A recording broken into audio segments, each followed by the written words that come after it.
Bonjour à toutes et à tous, heureux de vous retrouver pour une nouvelle émission de 100% Quintet. Le Quintet se déroulera ce vendredi soir à Vincennes dans le prix du Rouergue, une compétition réservée aux chevaux d'âge. Ils en découdront sur les 2100 mètres de la grande piste. Vous allez voir, c'est des concurrents que vous connaissez très bien, ils ne sont que 13 au départ.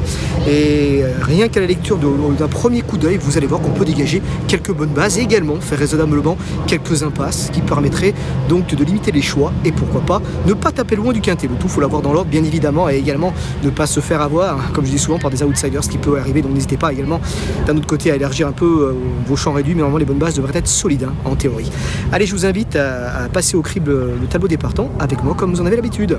Allez, pour le tableau des partants, on commence par le numéro 1, c'est Fakir de Mahé.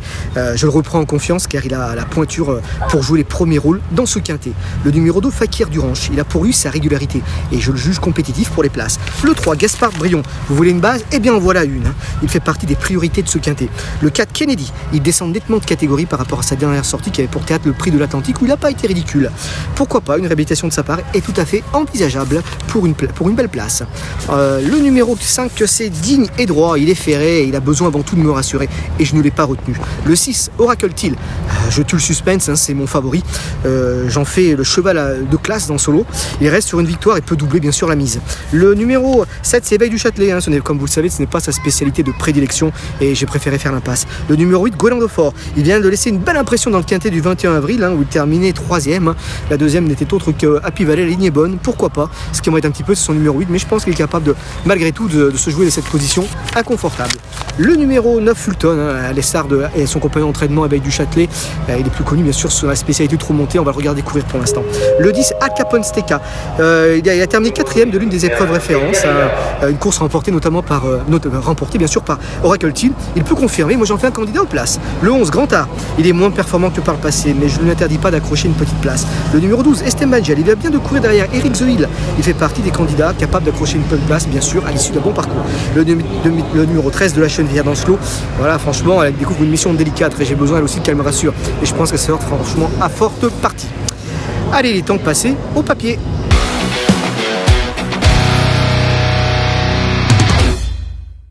Allez, il est temps de passer au papier. Tout en haut de ma sélection, sans suspense, comme je dis en préambule, j'ai placé Oracle Tillet tout en haut de ma sélection. C'est un cheval de classe pour moi. Il a débuté à Vincennes et en France directement dans le prix du Bourbonnais où il n'a pas été ridicule.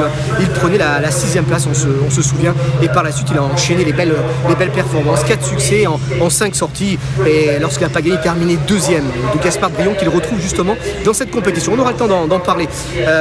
J'ai une course référence à vous proposer justement avec Gaspard Brion. C'était sur plus long, c'était le 16 février à Vincennes. Il était venu prendre les commandes de l'épreuve en pleine pour relayer Gaspard Brion et les deux s'étaient livrés une sacrée lutte pour la victoire. Il a été battu du minimum pour le succès et logiquement c'est une lutte vraiment en béton. La 3e place était prise par Esteban Gel qui a longtemps figuré sur une 3e, 4e côté corde à distance des premiers, comme il s'est bien relancé dans la phase finale pour prendre sûrement le premier accessite. Donc c'est une course quand même assez révélatrice, sauf que celle-ci se déroulait sur 2007 et là qu'on est sur 2100 qui peut avantager bien sûr Oracle Tillet pour prendre sa revanche. D'ailleurs, on a un petit chiffre à vous proposer. Oracle Tillet, sur ce parcours en 3 sorties, il n'a jamais connu la défaite. 3 victoires, 100% de réussite à la gagne, ce qui est pas rien. Et encore, pour enfoncer un peu plus le clou, il a quand même gagné lors de son dernier succès il y a quelques semaines de cela. Sa dernière sortie, il marchait quand même 10-1 sur cette sortie. Facilement, il disposait de l'opposition. Donc moi, j'y crois beaucoup. Je pense que ça peut être un avantage plus que le parcours de tenue pour Oracle Tillet. Bon, on sait que c'est un élément de classe et je vous invite vraiment à retenir très haut dans votre sélection. Alors qui pour le contrer, bien sûr, c'est Gaspard de Brion dont on a évoqué bien sûr la candidature qui a battu notre favori il y a quelques semaines de cela. Là il reste sur une 3e place, elle effectue une petite rentrée, mais franchement je pense qu'il est capable de bien faire parce que comme l'a déclaré Mathieu Brivard dans nos colonnes, c'est un cheval qui revient en pleine forme. Il a eu un petit coup de mou à la fin du meeting d'hiver et là il semble vraiment reprendre le bon bout des choses et il revient bien en compétition, il revient bien à l'entraînement et il a également déclaré qu'il se plaît sur sa fraîcheur et je cite toujours Mathieu Brivard, il est capable il ne devrait pas taper loin, même si c'est vrai, Oracle Till, comme le dit, peut faire figure d'épouvantail. Mais là, on tient quand même de bonnes bases, et pourquoi pas, il peut pourquoi pas battre une nouvelle fois Oracle Till, c'est pas impossible. C'est un concurrent qui a quand même marché une 10-4 sur ce parcours, une 10-5, pardon, c'est pas rien, une 10-5, ça l'autorise à jouer la gagne, évidemment. Il a le 3e chrono sur ce parcours, le 2e une 10-4, le 3e chrono, c'est pas si mal, il a quand même vaincu à 3 reprises également sur ce parcours-là. ce qui est pas rien. Donc voilà, c'est quand même une très très bonne chose. Donc comme je vous le dis, je pense qu'il est capable d'aller très loin. Alors c'est vrai qu'il a un meilleur numéro, il a le numéro 3, à Mathieu Abrivard de jouer pour pouvoir jouer les premiers rôles et pourquoi pas la victoire. En troisième position, j'ai placé Fakir de Mahé. Alors lors de son penultième sortie, il s'imposait au départ de Gaspard Brion et Bilo Jepson. Gaspard était troisième, Bilo Jepson deuxième. C'est une ligne quand même relativement révélatrice et c'est pour cette raison que je reprends en confiance. Voilà, même si c'est vrai qu'il aurait préféré un parcours plus long. Je le trouve meilleur sur plus long. Il revient sur 2100 mètres, mais il a déjà marqué une 10-4 sur ce parcours. Il prenait seulement la 7e place, mais le chrono était là. Je pense qu'en répétant un tel chrono, il est capable de jouer les premiers rôles. Maintenant, il faudra se défaire de ce numéro 1. Maintenant, il est dur, il peut être envoyé de loin si besoin, il est capable de faire un effort. Pourquoi pas? Voilà, moi je préfère quand il fait les 600-700 derniers mètres. Alors si on peut le maintenir comme ça en expectative derrière les premiers, je pense qu'il a un tout premier rôle à jouer. En quatrième position, j'ai placé le numéro 8, c'est Goéland Daufort. Goéland Daufort qui m'a laissé une superbe impression visuelle à Vincennes.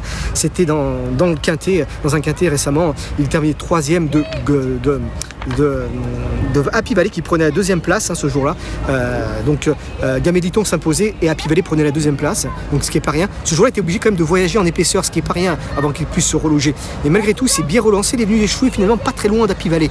C'était un comportement qui est plus relativement bon et je pense qu'il est capable de jouer lui aussi un bon rôle pour une place. Alors plus pour une place que le numéro 8, j'ai peur qu'il se retrouve un peu perché.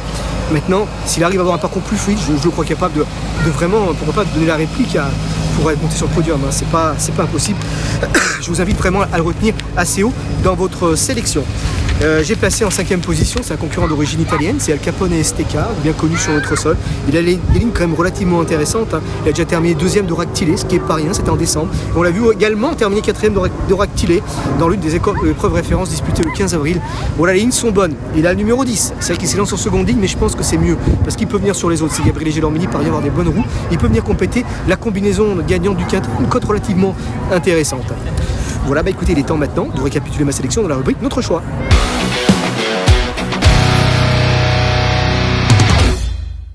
Allez, tout en haut de ma sélection dans la rubrique Notre choix, j'ai placé le 6 Oractilé, suivi du 3 Gaspard Brion, suivi de l'As Fakir de Mahé, suivi du 8 Goéland Daufort et du 10 Al Capone Esteca. 3 petits autres chevaux pour compléter la sélection. Je pense que le quintet devrait jouer entre ces 8 chevaux. Le 4 Kennedy, qui a quand même, comme je le disais, joué un bon rôle dernièrement. C'était dans le prix de l'Atlantique. Un bon rôle, j'ai envie de dire, sa fin de course est plutôt correcte, dans un lot nettement plus relevé. Là, c'est une belle occasion, pourquoi pas, de pouvoir se réhabiliter en prenant une place. Le 11 Grand Art, j'ai pas envie de le condamner parce que c'est un cheval quand même qui a des moyens. S'il décide de montrer son vrai visage, voilà, c'est ainsi bien sûr. Je pense qu'il peut compléter la combinaison gagnante à une cote intéressante. C'est pour cette raison pour mettre un outsider. Et j'ai mis le 12 Esteban Giel, c'était très bien dans l'épreuve référence, il prenait la 3e place. Une nouvelle fois, l'impérativement, il a besoin du bon parcours pour venir compléter la combinaison gagnante du quintet ou un tout petit peu mieux. Et j'ai un petit cheval également à vous proposer. Le cheval du jour, c'est Grésy. C'est toujours à Vincennes en Réunion 1. C'est le 607. Là, cette fois, il m'a un petit peu déçu dernièrement, mais là, cette fois-ci, il va être déféré des 4 pieds alors que l'autre fois a été ferré. Et il retrouve Jean-Michel Bazir avec lequel il a signé 4 succès. Ça peut être un pari quand même intéressant dans cette épreuve. Je vous invite à retenir assez haut quand même. Et je pense qu'il ne devrait pas sortir des 3. Et bien écoutez, laissez-moi vous remercier de votre fidélité. Je vous dis à très bientôt pour une édition de 100% quintet. Merci à vous d'avoir suivi cette vidéo. Alors pour vous abonner à notre chaîne YouTube, c'est ici. Et pour suivre encore plus de vidéos Paris Turf, c'est de ce côté.